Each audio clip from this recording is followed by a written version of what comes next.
श्रीमद् भागवत में हमारे वेद व्यास जी महाराज महात्मा के पहले श्लोक में उस परमात्मा को प्रणाम करते हैं जो कैसा है सुनिएगा। यहाँ बैठे तमाम भक्त भगवान कृष्ण को प्रणाम करेंगे। किस स्वरूप को?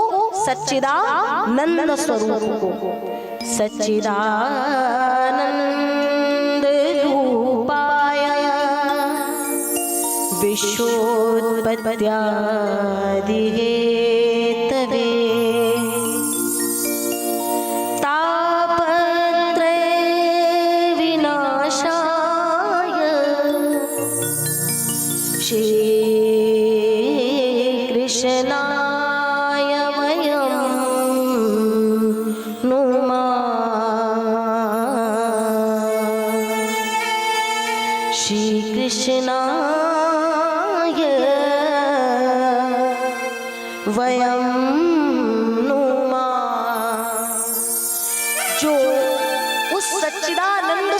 परमात्मा को मैं प्रणाम करता हूँ, जो हमारे जीवन से तीन प्रकार के तापों का विनाश कर देते हैं। और वो तीनों प्रकार के ताप कौन कौन से हैं? दैहिक, दैविक और भौतिक।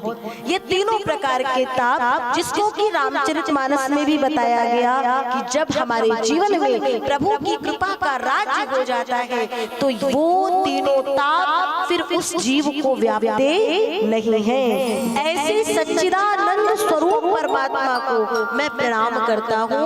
वेद व्यास जी कहते हैं सच्चिदानंद शब्द तीन शब्दों से मिलकर के बनता है और वो तीन शब्द कौन कौन से हैं? सत्य, चित्त और आनंद।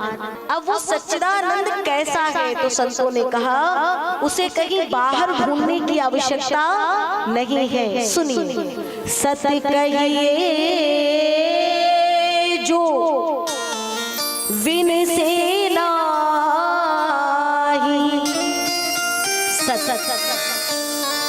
सत्य का मतलब जिसका कि कभी विनाश होने वाला नहीं है। सत्य कहिए जो विन से नाही, चित चैतन्य सकल घट माही। और चित चैतन्य रूप से हम सबके इस शरीर रूपी घटों में विराजमान है।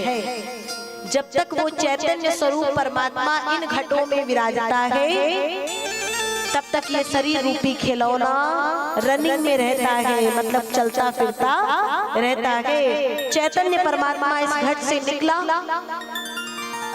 तो जैसे ही इस घट से प्राण निकलते हैं तो क्या कहते हैं लोग? ये शरीर अभी तक किसी की माँ के रूप में, बहन के रूप में, पत्नी के रूप में, लेकिन फिर ये समस्त संबंध वहीं से समाप्त होकर के ये शरीर को एक संज्ञा दी जाती है मिट्टी की।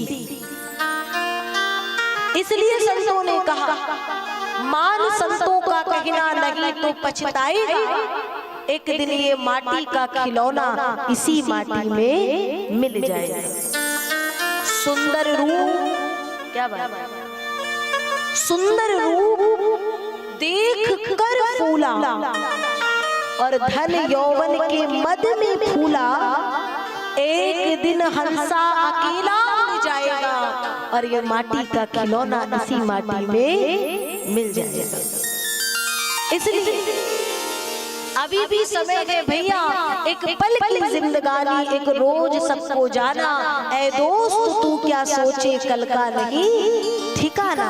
आएगी वो घड़ी जब ना कोई साथ होगा, तेरे कर्मों का प्यारे एक हिसाब होगा। झूठे तेरे महल ये झूठे तेरे खजाने, ना तू इन्हें है पकड़े ना ये साथ जाना। एक पल की जिंदगानी, एक रोज सबको जाना। मुझे बड़ी हंसी आती है, विचार लोग जन्म लेते हैं, बड़े होते हैं, केवल धन एकत्रित करने में लगे, विवाह हो गया और विवाह के बाद बच्चे हुए, बच्चों के साथ पिछली वाली प्रक्रिया। हर माता पिता जो उनके साथ हुआ वही प्रक्रिया अपने बच्चों के साथ भी कर रहे हैं। उनको लालन पालन करना, बड़ा कर देना, विवाह कर देना, और जैसे ही माता पिता बच्चों का ब्याह करते हैं तो कहते अब हम अपनी जिम्मेदारी से निवृत्त हो, मुक्त हो। मतलब पूरे क्षेत्र में ब्याह करने के बाद माता पिता ऐसे तन के घूमते हैं कि महाराज ऐसा लगता है ना जाने कौन सी उन्होंने श्यामंतक मणि पाली है। बहुत ध्यान से सुनना, माता पिता ऐसे तन के घूमते हैं न जाने कौन सा हीरा उन्हें मिल गया है बालक का ब्याह करके। अच्छा एक बात बताओ जरा, खाना पीना नित्य किया करना, विवाह करना, विवाह करने से तात्पर्य है ये जो संतानोत्पत्ति है, तो संतानोत्पत्ति के कारण ही तो भैया हम नाती का मुख देख ले फिर प्राण चले जाए, पोते का मुख देख ले फिर प्राण चले जाए, इतना ही तो तात्पर्य हो गया है ना। तो इतने कार्य तो वो पशु भी करते हैं। और विचार करिए, हमको यदि सोना होता है तो हमें सोने के लिए बिस्तर की आवश्यकता पड़ती है, हमें गद्दे की आवश्यकता पड़ती है, हमें स्वच्छ साफ भूमि की आवश्यकता पड़ती है, लेकिन उन पशुओं को कोई गद्दे की, कोई बिस्तर की आवश्यकता नहीं पड़ती है। वो कहते हैं सकल भूमि गोपाल की, जहाँ स्थान बनता है वही जैसे आराम हो जाते हैं, और जहाँ पाते हैं वही खाते हैं, वही लौट जाते हैं। लेकिन इन समस्त बातों से अलग जरा विचार करके देखिए कि आज माता पिता की स्थिति, आज बुजुर्गों की स्थिति क्या हो गई है कि माता पिता बच्चों को बुला करके ज्ञान तो देते हैं, लेकिन ये ज्ञान देते हैं कि बेटा जीवन में जो पैसा है ना वही सबसे बड़ा है। ये वास्तविकता है। आज मैंने बहुत जगह पर देखा है कि तुम्हें कुछ भी करना पड़े, तुम अपने पास धन की कमी होने नहीं देना, धन रहेगा तो सब तुम्हें पूछेंगे। आज यदि ऐसी स्थिति में जो बड़े हैं बच्चों को ये शिक्षा देंगे, धर्म की शिक्षा से दूर रख देंगे, मंदिर जाने की स्थिति क्या हो गई है वो भी सुन लीजिए। अगर हम कहीं कुछ गलत कहें तो टोक दीजिएगा। मंदिर जाने की स्थिति ये हो गई है कि एक बाबा जी ने बता दिया कि फलाने भगवान के पास जाओगे, उनके चरण पखारोगे तो तुम्हारा काम जल्दी बन जाएगा। तो दौड़े दौड़े चले गए।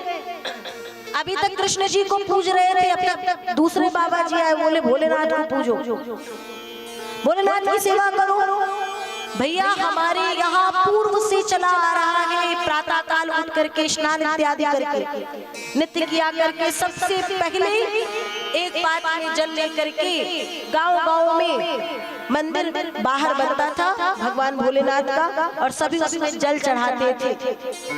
नियम था सबसे पहला जल भोलेनाथ को, सूर्य देवता को। जब से हम ये भूल गए तो अब आकर के कोई बताता है तो हमें ये नहीं लगता है कि हम भाव से भगवान की पूजा करें। आप हमारे हिंदू सनातन धर्म में कहा गया कि यहाँ तो का कंकड़ कंकड़ शंकर है, यहाँ के हर कण कण में परमात्मा विराजमान है, और जिस कण को भी तुम भगवान मान करके भाव से पूजोगे, मैं कहती हूँ कि वो एक कण भी भगवान उस कण में आके तुम्हारे ऊपर कृपा करेंगे। नहीं तो वरना वृंदावन भी चले जाओगे और मन में कपट का भाव होगा तो बांके बिहारी के मंदिर प्रांगण में होने के बाद भी तुम्हें बिहारी जी की कृपा मिलने वाली नहीं है।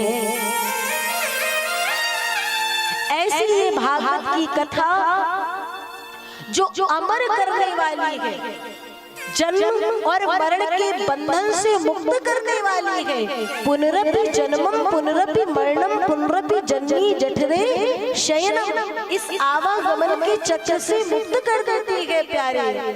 तो क्या किसी को मुक्त किया? हाँ, परीक्षित जी को सबसे पहले मुक्त किया था।